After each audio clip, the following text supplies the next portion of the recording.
First contact and initial conflict. The vast emptiness of deep space stretched before Captain Maya Chen as she stood on the bridge of the Indomitable, Earth's most advanced exploration vessel.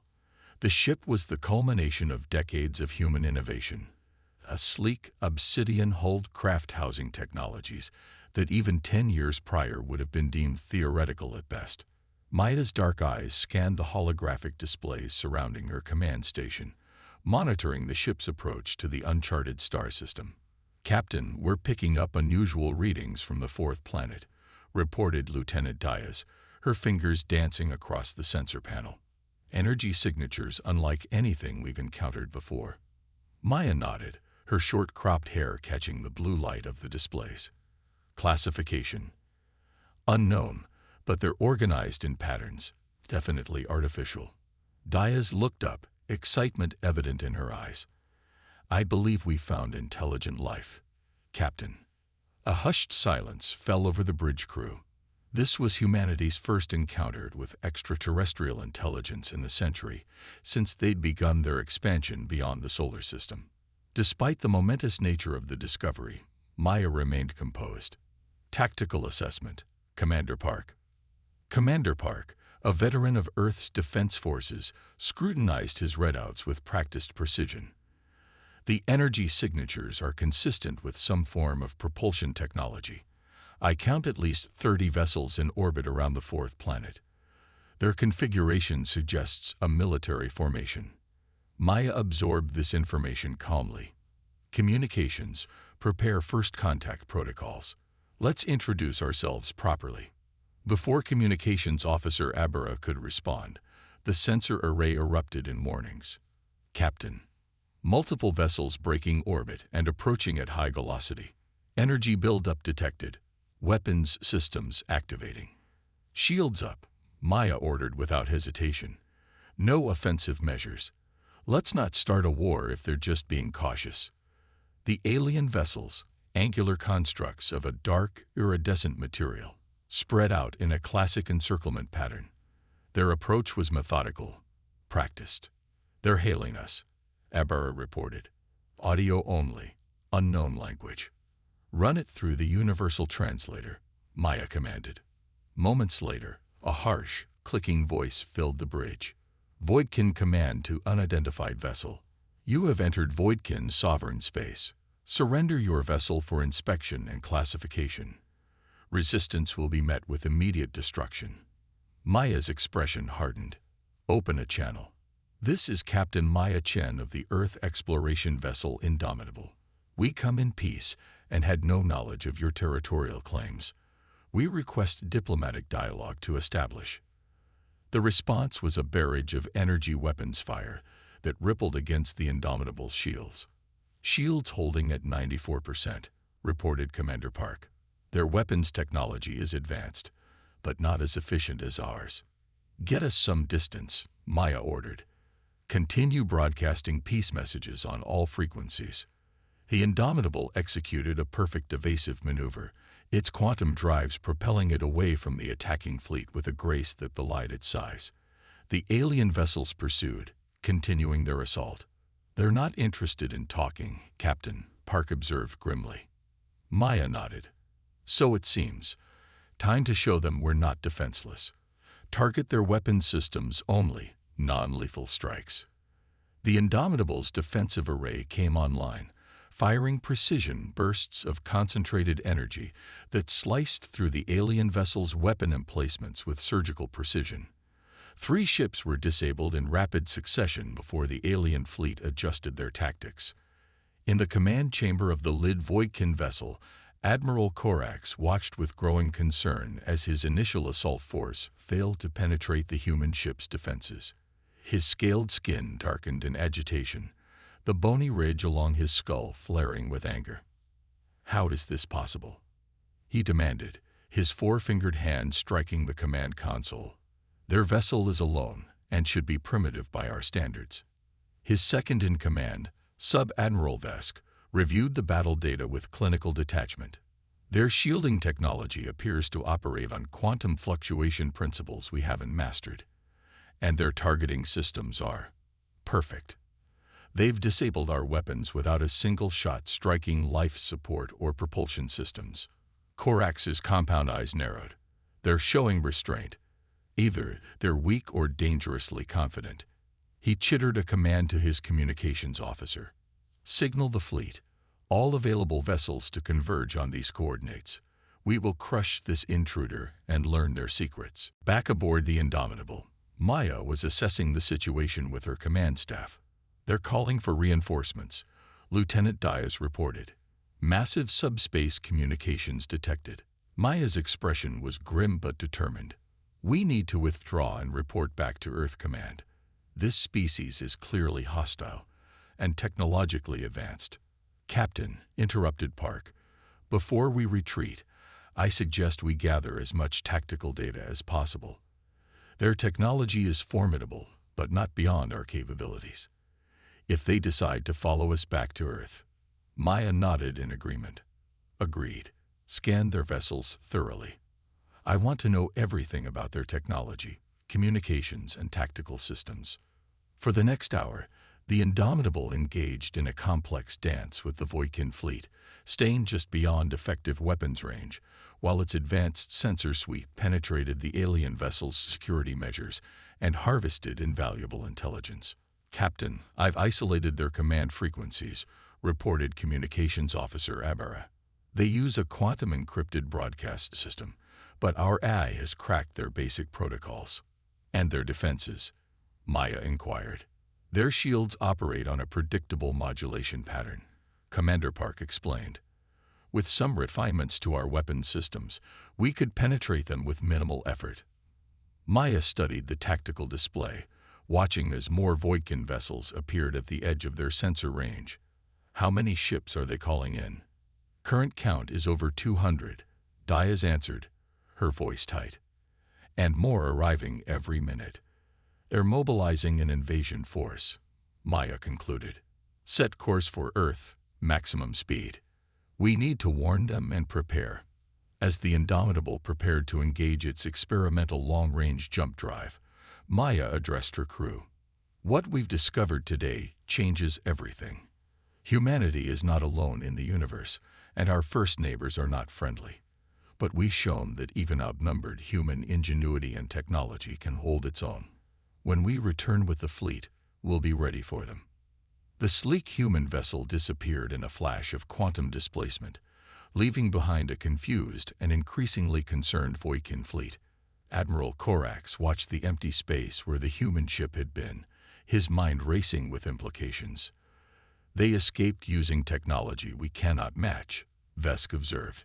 For now, Corax replied, his voice cold with determination. Gather the armada. All 10,000 ships. We will follow their trajectory and crush their homeworld before they can prepare. The Voikin Empire will not be challenged by upstart primitives, no matter how surprising their technology.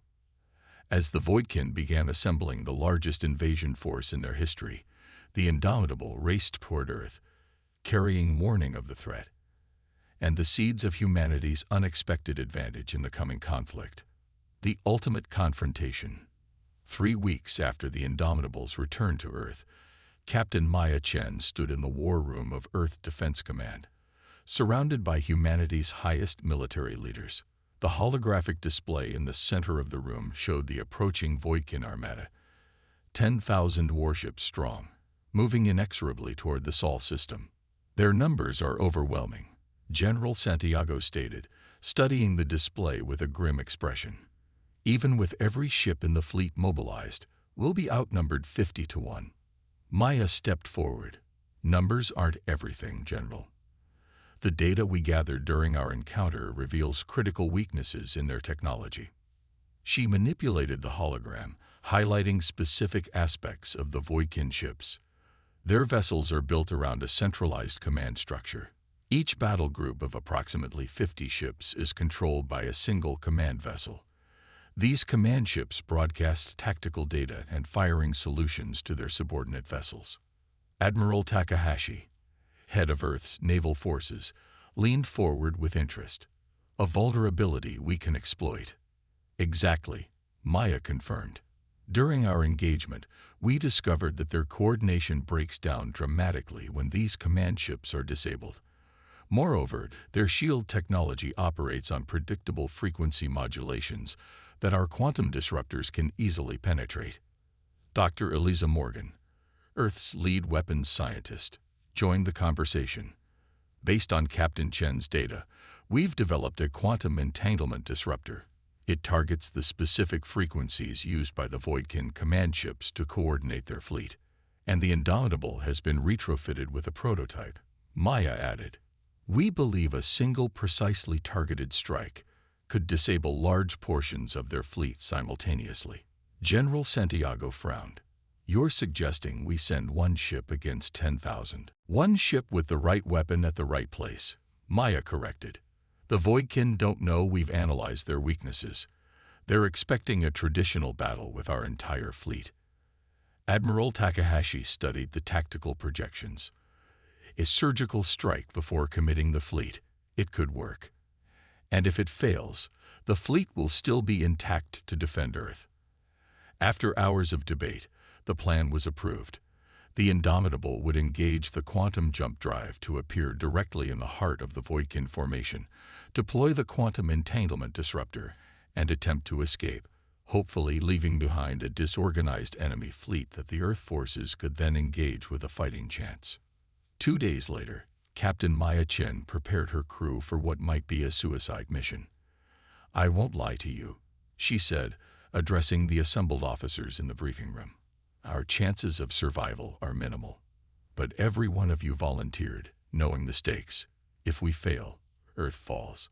But I don't intend to fail." Commander Park supervised last-minute weapons checks. "The quantum disruptor has never been tested in combat conditions. We'll have approximately 30 seconds after deployment before the Voidkin realize what's happening." "Make those seconds count," Maya replied. "All hands to battle stations. We jump in 5 minutes." The Indomitable entered the quantum slip precisely as planned, reappearing at the calculated coordinates in the heart of the Voidkin Armada. Surrounding them in every direction were the angular predatory shapes of alien warships, momentarily confused by the sudden appearance of a single human vessel. On the bridge of the Voidkin flagship, Admiral Korax reacted with surprise that quickly turned to disdain. "A single ship? They send one vessel against our entire armada." His chittering laugh echoed across the command deck. "Destroy it immediately." But before the Voidkin fleet could coordinate their attack, the Indomitable released the quantum entanglement disruptor, a sphere of pulsing blue energy that expanded outward at near-light speed, passing through ships and structures without apparent effect. "What was that?" demanded Korax, his compound eyes tracking the strange phenomenon. "Unknown energy discharge," reported his science officer. "Scans show no damage to our vessels." Korax was about to order a full barrage when his communications officer cried out in alarm. "Admiral, we've lost contact with all command ships in sectors 1 through 15. "Impossible," Korax roared, but the evidence was plain on the tactical displays. Throughout the fleet, command ships were going silent, their coordination frequencies disrupted by the human weapon. Without central coordination, the subordinate vessels fell into disarray, some firing randomly, others merely drifting. "The human weapon is targeting our command frequencies," his science officer realized too late. "It's creating a quantum entanglement field that disrupts our secure communications." Korax turned his rage toward the lone human vessel. "All ships, direct fire on the human craft. Destroy it at all costs." Aboard the Indomitable, Maya watched as the tactical display showed the spreading chaos throughout the Voidkin fleet. "It's working. Command coordination is breaking down across 60% of their formation." "Incoming fire," warned Park. "They're targeting us with everything they have." Energy weapons from hundreds of Voidkin vessels converged on the Indomitable's position. The ship's shields flared brilliant blue under the assault. "Shields at 40% and failing," reported the tactical officer. "We can't withstand this level of concentrated fire." Maya gripped her command chair. "Deploy secondary disruptors and prepare for emergency jump." 3 smaller quantum devices launched from the Indomitable, each targeting a different sector of the Voidkin fleet. As they detonated, thousands more alien vessels lost coordination with their command structure. "Jump drive charging," reported the navigation officer. 15 seconds to activation. "We won't last 15 seconds," Park warned as the shields dropped to 20%. Maya's mind raced, seeking options. Divert all power from life support and non-essential systems to the shields. "We just need a few more seconds." The Indomitable shuddered under the continuing barrage. Systems began failing across the ship as power was channeled to maintain the failing shields. "Jump drive ready," called the navigation officer. "Jump," Maya ordered. In a flash of quantum distortion, the Indomitable disappeared, but not before taking severe damage. The ship rematerialized 2 light-years away, systems failing and hull breaches on multiple decks. "Damage report," Maya demanded, helping a fallen officer back to her station. "Life support stable on decks 1 through 9, reported the engineering officer. "Hull breaches contained. Jump drive severely damaged. We won't be making another jump anytime soon." "Communications. Still functioning. Connecting to Earth Defense Command now." The view screen flickered to life, showing Admiral Takahashi's concerned face. "Captain Chen, your mission status." "Mission successful, Admiral," Maya reported, despite the smoke and damage evident on the bridge behind her. "The quantum disruptors worked better than expected. Based on our last readings, approximately 80% of the Voidkin fleet has lost command coordination." Takahashi's expression shifted from concern to cautious hope. "The defense fleet engaged the Voidkin 10 minutes ago. They report unprecedented success. The alien vessels are firing randomly, some even at each other. It's chaos out there." Maya allowed herself a small smile. "Chaos to them. Opportunity for us." "The Voidkin flagship is attempting to retreat with what remains of their coordinated forces," Takahashi continued. "Earth is safe, Captain. Your crew has performed a miracle today." In the aftermath of what would become known as the Battle of Saul's Edge, humanity emerged not only victorious, but with a new understanding of their place in the galaxy. The Voidkin, once thought invincible in their numerical superiority, were forced to reassess their evaluation of human capabilities.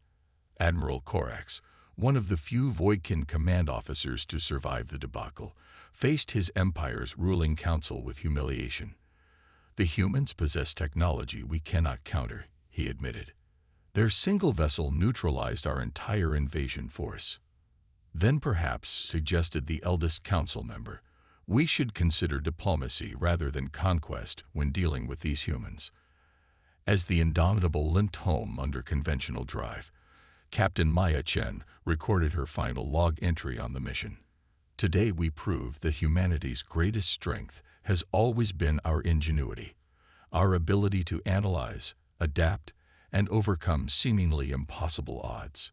We faced an enemy that outnumbered us 10,000 to 1, and we prevailed not through matching their force, but by understanding their weaknesses and applying precisely the right pressure at exactly the right point. In this vast galaxy, we may be newcomers, but today we serve notice. Humanity will not be conquered. Humanity will not be subjugated. We stand ready to extend the hand of friendship to peaceful species and the fist of defiance to any who threaten our existence."